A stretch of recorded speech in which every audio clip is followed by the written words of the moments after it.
దామిని కూడా వచ్చిన పెండ్లికొడుకు అంటే తనకిష్టమని అందరి ముందు ఒప్పుకోవటంతో వెంటనే ఆనందభైరవి వాళ్ళు దామినికి ఆ పెండ్లికొడుకుకి పెళ్లి చేయాలని ఊరిలోని గుడి ముందు పెద్దలందరి సమక్షంలో ఆనందభైరవి గారు ఊరు పెద్దగా ఒక సింహాసనం లాంటి కుర్చీలో కూర్చొని అటు పెండ్లికొడుకు వాళ్ళ కుటుంబం, ఇటు ఆనందభైరవి వాళ్ళ కుటుంబం కూడా అక్కడికి వస్తారు. అప్పుడు ఆనందభైరవి గారు పెండ్లికొడుకుని చూస్తూ, మా అమ్మాయిని వివాహం చేసుకోవటం మీకు ఇష్టమేనా అని పెండ్లికొడుకుని అడుగుతూ ఉంటుంది. అప్పుడు ఆ పెండ్లికొడుకు నాకు ఇష్టమేనండి అని ఆనందభైరవితోటి అంటూ ఉంటాడు. తర్వాత దామిని వైపు చూస్తూ, అమ్మ దామిని, ఈ అబ్బాయిని పెళ్లి చేసుకోవటం నీకు ఇష్టమేనా అమ్మ అని దామిని అడుగుతూ ఉండేసరికి అప్పుడు దామిని ఒక్కసారిగా తను ప్రేమించిన సుందరాన్ని గుర్తు చేసుకుంటుంది.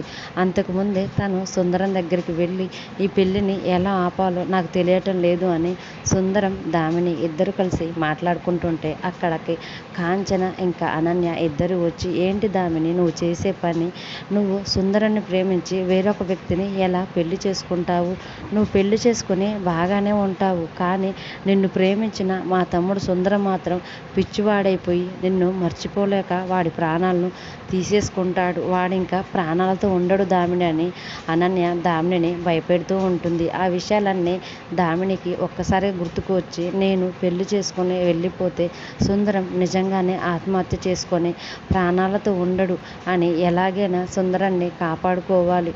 ఇప్పుడు నాకు ఈ పెళ్ళంటే ఇష్టం లేదని అందరి ముందు ఎలాగైనా చెప్పాలి. ఫస్ట్ నేను సుందరాన్ని కాపాడుకోవాలి అని ఆనందభైరవి గారు అమ్మ దామిని ఈ పెళ్లి చేసుకోవటం నీకు ఇష్టమేనా అని అడుగుతుండేటప్పుడు దామిని ఒక్కసారిగా బాగా ఏడుస్తూ నాకు ఇష్టం లేదని ఊరందరి ముందు, ఊరి పెద్దల ముందు చెప్పేసరికి అక్కడే ఉన్న ఊరి పెద్దలు, పెళ్లి కొడుకు వాళ్ళ కుటుంబం, పెళ్లి కొడుకు, ఆనందభైరవి గారు, లీలావతి గారు, శరణ్య, దర్శన్ అందరూ ఒక్కసారిగా దామిని మాటకి షాక్ అయ్యి అలాగే దామిని వైపు చూస్తూ ఉంటారు.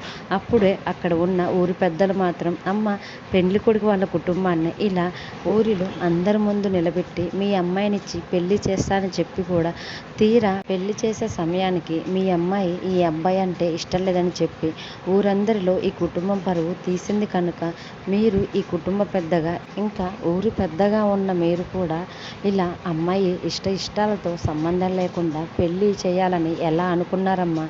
ఇది అందరికీ ఉన్న శిక్షే మీకు కూడా వర్తిస్తుందమ్మా.